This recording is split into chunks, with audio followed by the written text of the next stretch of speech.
Hello, today we have from Ein Yaakov. This is Ein Yaakov, and this is from Masechta Berachos, the tractate of Bרכות. So that's the Agada. The Agada is the stories of the Gemara, the Talmud.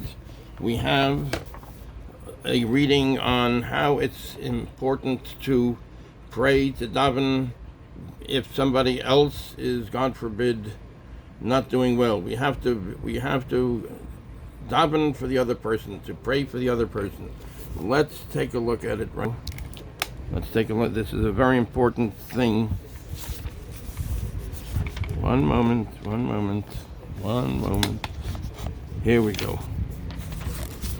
So, here's the Hebrew. Up here, the Hebrew, and we'll take a look at the English. Another teaching of Rabba Bar Chanina, the elder in the name of Rav. V'yama Rabba Bar Chanina, Saba Mishmei de Rav, Kol She'efsher Lo, and Rabba Bar Chanina, the elder, said in the name of Rav, anyone who can request mercy from Hashem for another person who is in a difficult situation and does not request mercy for him is called a sinner. As it says that the prophet Shmuel told the Jewish people, and I also, far be it from me to sin against Hashem, to refrain from praying on your behalf.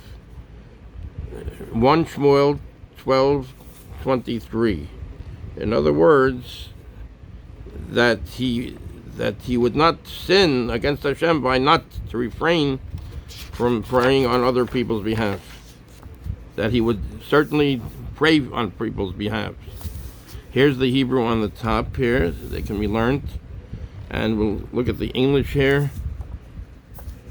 So further now, Rabbah said, if the person in need of mercy is a Torah scholar, a person must even make himself sick for him by praying and fasting for him with all his strength, to the point of literally becoming sick.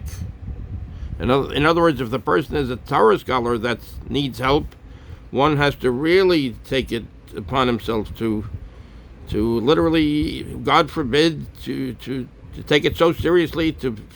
He should be fasting and praying up to the point of becoming sick, God forbid.